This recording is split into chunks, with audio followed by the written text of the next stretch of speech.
I'm going to give you real grandmother vibe today.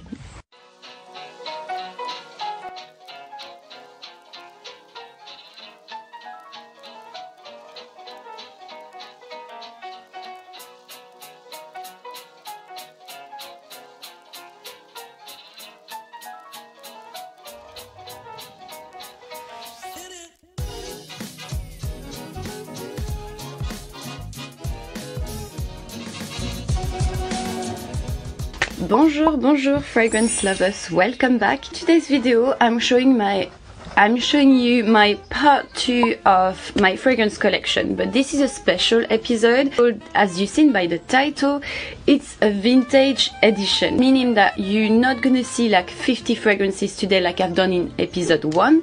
It's gonna be around like 5 vintage fragrances because for the vintage collection, this is going to be a special episode just because I want to take time to talk about them, because there's no point to show you, oh, this is vintage, this is rare, but I don't explain you why. I wanted to do this video also to share a bit how my passion came for fragrance, and the first thing that I really enjoy is the storytelling across fragrances and the history behind. And I think once you start to learn history in any category, anything in life, you start to understand more the present, and it helps you to describe the fragrance, to understand the fragrance, to everything. Actually, next time I'll do an episode on my classic collection, and I'll do 50 more and 50 more. We're gonna start by the number we finished in the latest video, which I'm not sure which number it is, around 53 or something.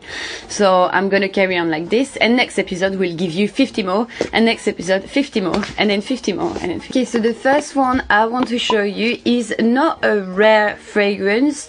Well, you can still buy it online because this is a classic, a timeless. This is how fragrance really started in the modern time. This packaging is very old. I don't know when it's from, but it looks very dated, so it's definitely not from today, which make it quite special to me because I know it's been in different hands.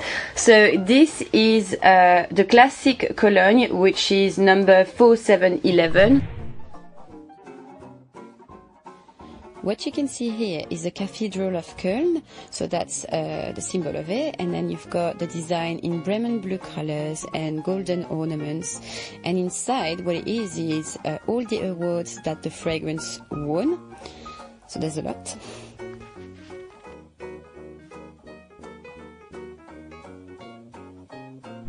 A traditional German eau de cologne like this. This is not just a simple eau de cologne. This is something that is traditional from Germany, and this is why it's called Cologne, because it's come from Köln, and in French it's translated to Cologne.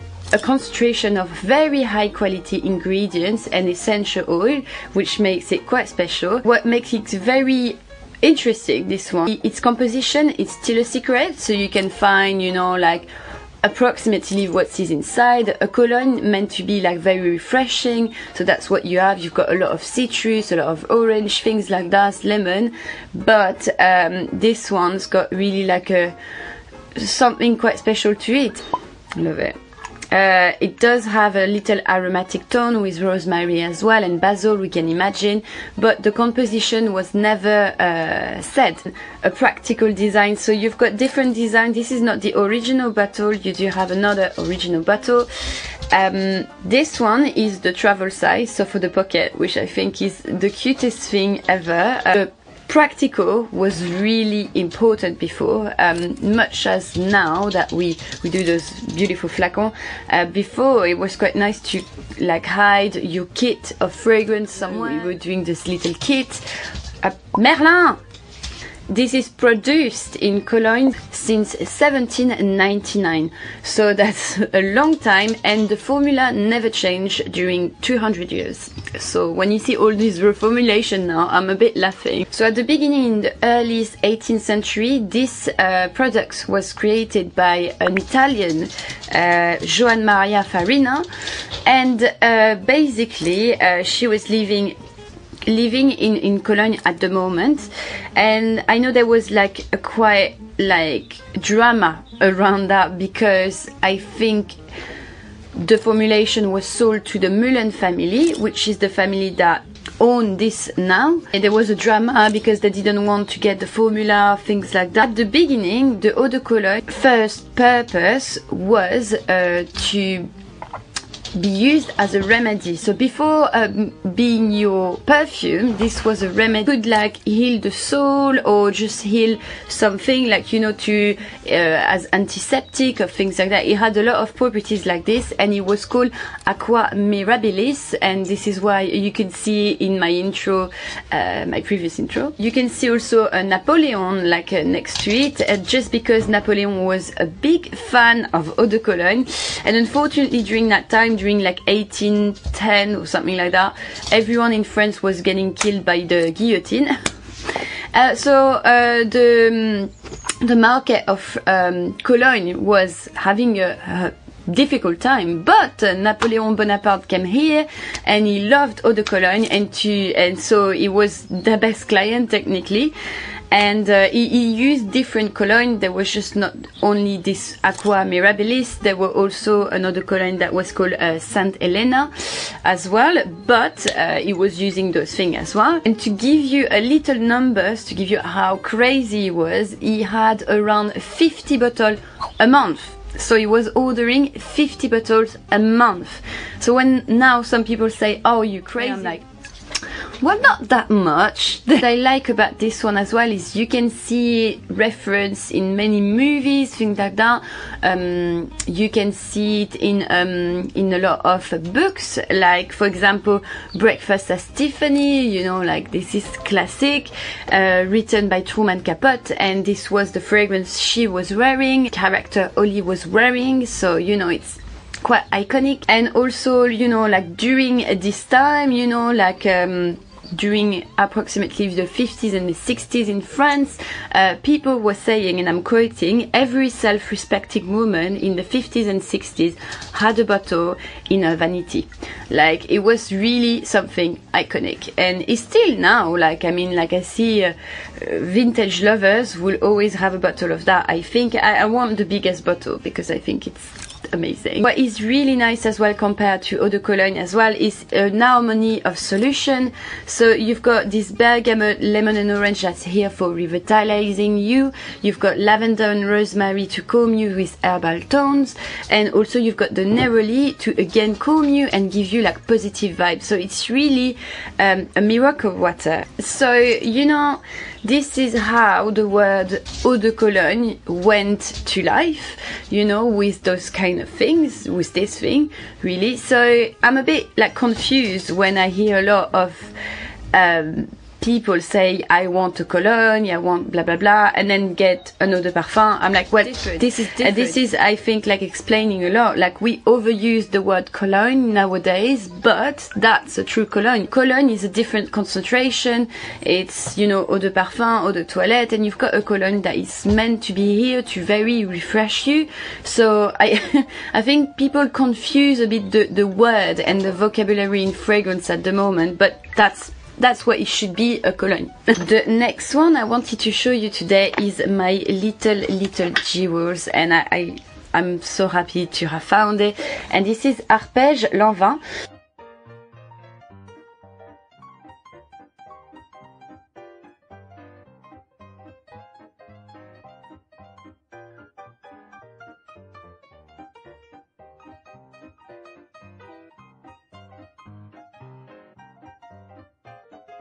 So you can still buy the eau de parfum now, it's still on sale, Arpège Lanvin, but this is the pure extract, and this is a vintage edition as well, a miniature of the extract, and it's a vintage, so as you can see it's not it's not very new, but that makes it special to me.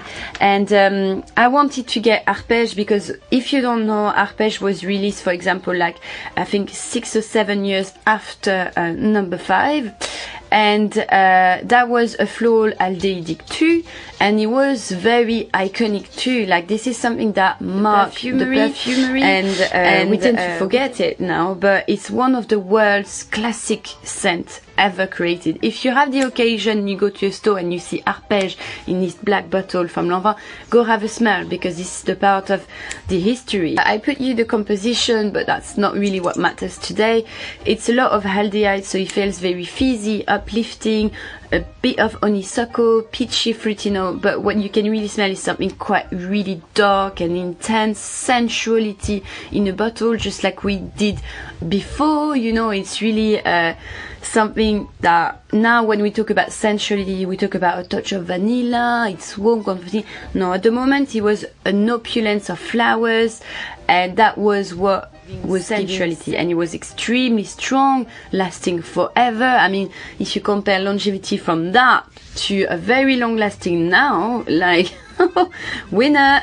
The catching phrase in 1927 was promise her anything but give her an arpège. An arpège comes from arpeggio, so it's an Italian word that is really linked to music, and it shows that how much music is related to fragrance. You know, there's one reason why we call an accord of notes the same as an accord in music, because it's singing, and this is really what it gives you. This fragrance got so much contrast, and it feels that it's a composition of lyrics. It was called also at the moment the fragrance of 1,000 flowers. So there's just a profusion of different flowers: geranium, iris, jasmine, camellia, the fragrance of the flower of the royalty, lily of the valley, ylang-ylang, rose. It's just a lot of flowers, and you can really tell. I'm really attached to values and family values in fragrance. I think it gives like something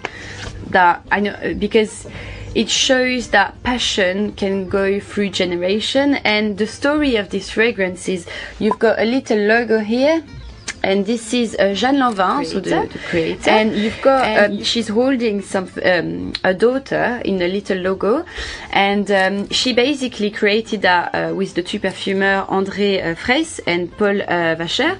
This was a perfumer and house chemist at the moment, and basically she has them to do this fragrance for her daughter. And she received it at the 30th birthday, and just for her. And this is a reminder of, you know, an arpège, a family, a gift, and I think it's so cute. So it's a very sensual but dark sensuality. It's a full-bodied. Compared to number 5, it's in the same family, but number 5's got like a touch, a more fizzy tone, whereas this one is really full-bodied. So it's quite different. It's really showing what was perfume before, and for me what it still should be now. Quality of ingredient, longevity, a strong character.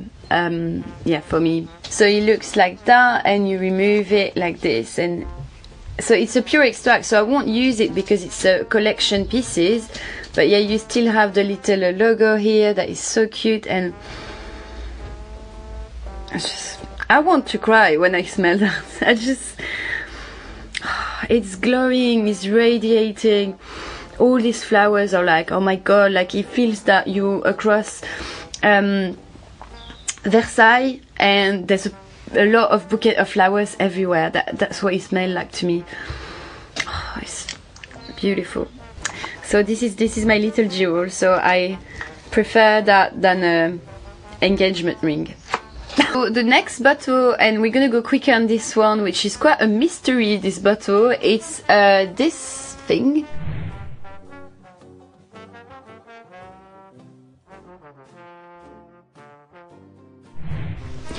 It's from Cyclax. Perfume is called Nuit d'Or, and it was a skin perfume. It's written on it, even though it's quite like removed from everywhere. I've done some research, but it was really difficult to find where it's from and everything like that. Very, very difficult.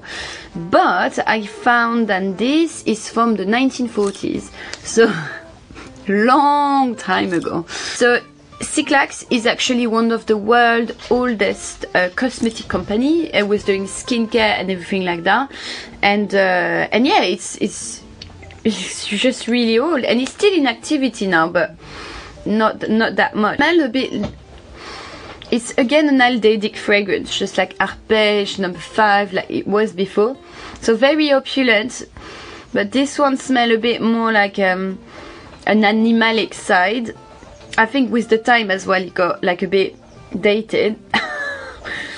But it's really interesting because it smells again very aldehydic, profusion of flowers. I don't know, I feel really special because I'm like, oh, it crosses the ages and the century, and just really enjoy that. Next one is Potter and Moore.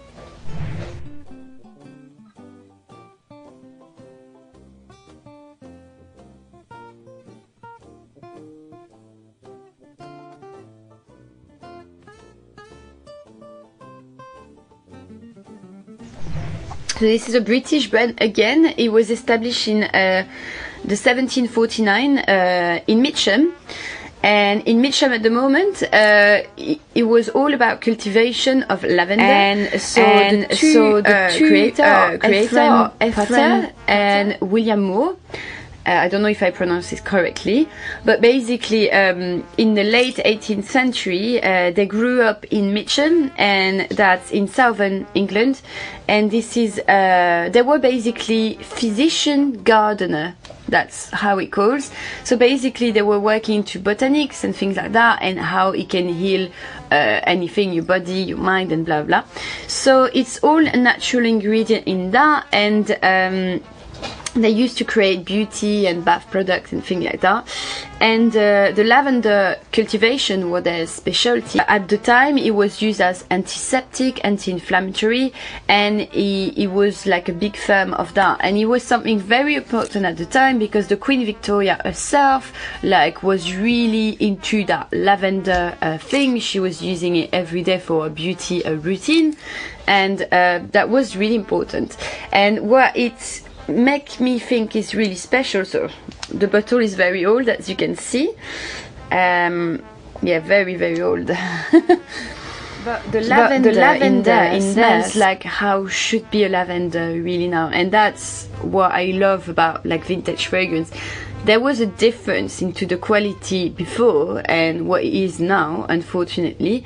Depends which house. Some house still care of that, but that was all about natural, and this smells like what lavender should be. Like, you know, when you smell a lavender now, it's a nice lavender, it's slightly like hairy, you know, it's quite like a light touch, it's not usually very intense, you know, it's an aromatic scent. This, it smells very opulent. It's a lavender that is extremely there, slightly minty, green, and it really smells like, when I'm closing my eyes, that you took the lavender and you're just smelling it. That smell as natural as this, and this is amazing because it's really relaxing, and you can see how much lavender. It's just like vanilla. Vanilla we think is the sweet accord and things like that, but when you really smell the vanilla as it is, as the fruit, it doesn't smell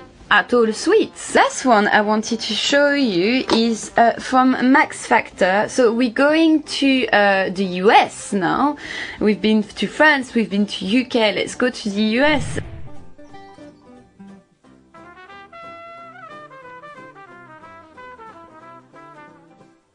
And it's Max Factor Primitif, and this is oldies. It's come from 1956, and that was a Chypre. You know, Max Factor, they're doing like makeup at the moment, things like that. The advertisement for this was unleash the fatal in the ladies with primitive, bold, provocative fragrance. Is every inch a female. So that's really going through something much more animalic, as you can see, like very sexy, like it's not sensual like Arpège was. It's like very intense sexiness, but again you find a very aldehydic scent that smells slightly fizzy, like a bubble of champagne, and a lot of flowers. But this one's got very dirtiness, like very animalic. I personally love it. I would spray that on me every day. So it was a very popular scent at the moment, but it was for different kind of ladies. So Arpège from Lanvin is more like Audrey Hepburn, I would say, and or you know, a French lady, very delicate, blah blah blah, classic. this is more Madonna, I don't know, something like that, a bit more wild. It's for cool girls. It smells like Hollywood to me in the 50s and 60s. It's very sexy, musky, animalic, and it kind of represents a bit Marilyn Monroe type of body as well, you know, with it's more like round, it's generous, you know, like pulp. This is really that kind of Hollywood that I'm smelling here. It's very round. You've got a very much more sharper aspect with this one, and it's completely for bad girls, I would say. It's out of control scent, and this was massively popular, and it does smell really nice. Like, I might die after that, but wow, it's just like there's this green touch, a lot of flower, very animalic, sexy. It's really impressive, and you can really tell with those little jewels, like all of those, how it was before and how fragrance developed before as well. And I find it fascinating, and I every time want to see more of that bottle. This one taught me how was a true lavender smelling. This one showed me what was sexiness before, and this one showed me again, like, this one is very mysterious. I still don't understand it, but this one taught me a lot about what was really a cologne and what is not a cologne. And this one is showing me like pure class as it was before, and pure quality. I will show you more of my little vintage fantasy in another episode. Next one will be about classic modern scent. I'll show you 50s of my collection, and that's it. But yeah, I hope you enjoy. I mean, I love to share about this bottle. I think they're very special, and I don't know, it's just my little fantasy. And if I have to be, if it could be my touch to the fragrance community, then it will be I'll be the grandmother of the fragrance community. But yeah, this is what I like, really. So yeah, I hope you enjoy. Subscribe to my channel if you did. Leave me a little comment, a little link. Tell me what vintage do you have, if you find it interesting, and that's it. And don't forget to subscribe to my Instagram as well. And that's it, really. I will see you soon. Bye now.